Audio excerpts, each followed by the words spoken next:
السلام علیکم ورحمۃ اللہ وبرکاتہ۔ آج کی جو ٹاپک ہے وہ یہ ہے کہ کیا واقعی اورنگزیب رحمۃ اللہ علیہ ایک ظالم اور جابر حکمران تھا؟ کیا واقعی اورنگزیب رحمۃ اللہ علیہ نے ظلم و تشدد کے یا یوں کہہ لیں کہ لوگوں پر بہت زیادہ ظلم کیا؟ کیا یہ بات حقیقت ہے؟ میں مختصر اس کو بیان کرتا ہوں۔ اورنگزیب رحمۃ اللہ علیہ یہ تیموریہ خاندان کے وہ عقل مند، ذہین اور بہترین خوش مزاج انسان تھے کہ خاندان تیموریہ میں اس کی کوئی نظیر اور اس کی کوئی مثال نہیں ملتی۔ اورنگزیب رحمۃ اللہ علیہ جب بطور سربراہ، بطور ایک حاکم مسند پر بیٹھے ہیں، اس وقت 1068 ہجری تھی۔ اگلے سال جس تاریخ پر وہ تختہ نشین ہوئے ہیں، جس تاریخ میں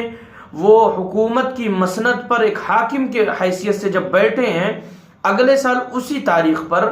جب بیت المال کی اور ٹیکسز کی بات آتی ہے کہ حکومت میں کتنا خزانہ ہے، اس وقت اورنگزیب رحمۃ اللہ علیہ نے جب ہر ایک چیز کی کاؤنٹنگ کروائی ہے، اس موقع پر اورنگزیب رحمۃ اللہ علیہ نے تمام لوگوں کے ٹیکسز کو معاف کیا ہے، اور جو لوگ حکومت سے پیسہ لے کر کے تھے، جن کا قرض تھا، اورنگزیب رحمۃ اللہ علیہ نے اس کو معاف کر دیا۔ کوئی بات نہیں، آپ سکون سے ہیں، بس ٹھیک ہے۔ دوسری بات، اورنگزیب رحمۃ اللہ علیہ نے تقریباً 25 لاکھ روپے اس وقت غریبوں میں بٹوایا تھا۔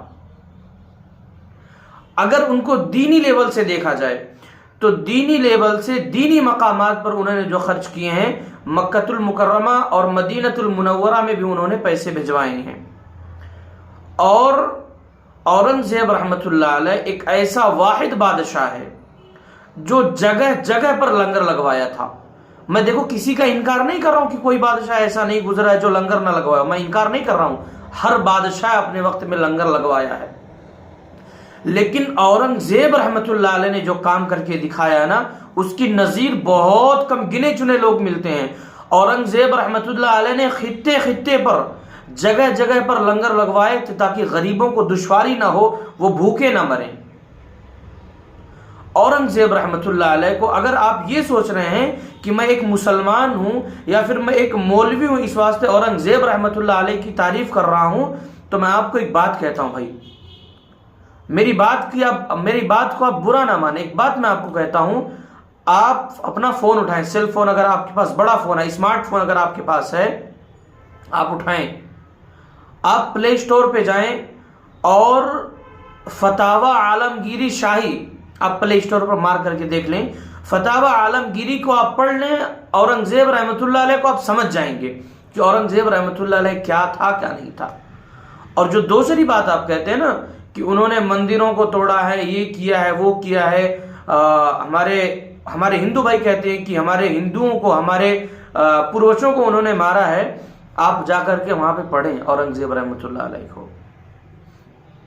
اور جہاں تک بات آتی ہے کہ مندروں کے گرانے کی نا، تو انہوں نے شاہی کتاب جو فتاوی عالمگیری شاہی کتاب جو ہے، اورنگزیب رحمۃ اللہ علیہ نے ایک بات لکھوائی ہے جو حضرت عمر بن عبد العزیز رحمۃ اللہ علیہ کے زمانے کی بات ہے۔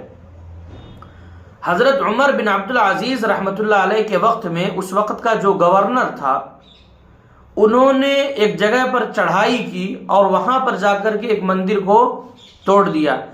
جب حضرت عمر بن عبد العزیز رحمۃ اللہ علیہ کو یہ بات بتائی گئی کہ انہوں نے ظلمن مندر کو توڑا ہے، تو عمر بن عبد العزیز رحمۃ اللہ علیہ نے کہا تھا کہ جنہوں نے یہ مندر توڑی ہے،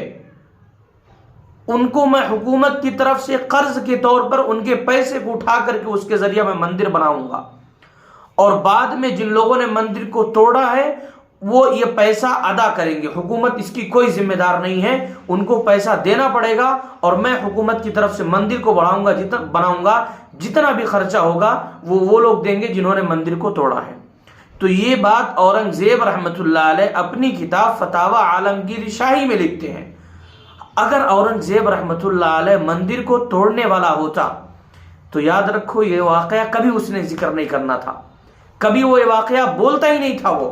کیونکہ اس کو معلوم تھا کہ اگر میں یہ واقعہ ذکر کروں گا اور مندر بھی توڑوں گا کل کو لوگ مجھے گالیاں دیں گے۔ اورنگزیب رحمۃ اللہ علیہ نے یہ واقعہ لکھ کر کے، یہ واقعہ لکھوا کر کے اپنے آپ کو بری و ذمہ بتا دیا کہ میں نے کبھی ایسا کوئی کام نہیں کیا۔ آپ صرف، اور اس کی دوسری مثال میں دیتا ہوں، اورنگزیب رحمۃ اللہ علیہ کا سب سے جو بہتر دوست تھا وہ کون تھا؟ آپ اندازہ لگائیں نا، پڑھیں تاریخ کو، اب تاریخ کو پڑھیں، آپ کو پتا چلے گا وہ ہمارے ایک ہندو بھائی تھے جو سب سے بہترین اورنگزیب کے دوست تھے۔ دوسری بات کہوں میں آپ کو، جسونت سنگھ، یہ وہ بادشاہ، یہ وہ انسان تھا جو اورنگزیب رحمۃ اللہ علیہ کی ایک وقت میں مخالفت اس نے کر دی تھی۔ اورنگزیب رحمۃ اللہ علیہ نے اس کو چھوڑ دیا تھا، اس کو بخش دیا تھا، معاف کر دیا تھا اس کو، لیکن اپنے بھائی دارا کو نہیں معاف کیا تھا اس نے، معاف نہیں کریں گے ہم آپ کو۔ تو اورنگزیب رحمۃ اللہ علیہ کو اگر آپ سمجھنا چاہتے ہیں، اورنگزیب رحمۃ اللہ علیہ کو جاننا چاہتے ہیں کہ وہ کیسا بادشاہ تھا، کیا وہ ظالم اور جابر تھا، تو آپ اس کے لیے دیکھو، کسی کی بات آپ نہ سنیں، خود پڑھ کر کے آپ اس کو دیکھیں اور اس کی زندگی کو پڑھیں۔ اور اس کی زندگی پڑھنے کے لیے میں آپ کو اس سے پہلے بھی بتا چکا ہوں کہ فتاوی عالمگیری شاہی آپ پلے اسٹور پہ جا کر کے وہاں سے ڈاؤن لوڈ کریں، انسٹال کریں وہاں سے، اس کے بعد اس کو پڑھیں، آپ کو پتہ چل جائے گا کہ اورنگزیب کون سی شخصیت اور کس شخصیت کا نام اورنگزیب ہے۔ بہت سارے لوگ اس کو الٹا سیدھا بولتے ہیں، لیکن حقائق آپ کو اسی وقت پتہ چلیں گے جب آپ اس کی زندگی کو پڑھیں گے۔ ایک وقت تھا ایسا کہ میں خود کہتا تھا کہ ہاں تھا اورنگزیب ظالم، میں میری بات کہہ رہا ہوں۔ جب میں نیچی کلاس میں تھا، جب میں عالم کو شروع کیا تھا، میں شعبہ عالمیت میں نے جب قدم رکھا تھا، اس وقت میں بھی کہتا تھا کہ یہ بہت ظالم گزرا ہے، کیونکہ میں بھی سنتا تھا لوگوں سے بڑا ظالم بڑا ظالم بڑا ظالم تھا۔ لیکن جب میں شعبہ عالمیت میں میں نے میرا قدم رکھا، میں پڑھنا شروع کیا، اس کے بعد جب اورنگزیب رحمۃ اللہ علیہ کی زندگی میرے سامنے آئی اور میں نے سنا کہ ایسی کتاب اس نے لکھوائی ہے، تو اردو میں وہ اویلیبل ہے۔ میں آج کے 6-7 سال پہلے کی بات کر رہا ہوں، میں وہ کتاب جب اردو میں پڑھا میں اس کا فین ہو گیا۔ آپ بھی ضرور ان کی زندگی کو پڑھیں، انشاءاللہ آپ کو اس سے ضرور فائدہ ہوگا، اور جو بھی آپ کے دل میں، آپ کے مائنڈ میں جو ڈاؤٹس ہیں وہ کلیئر ہو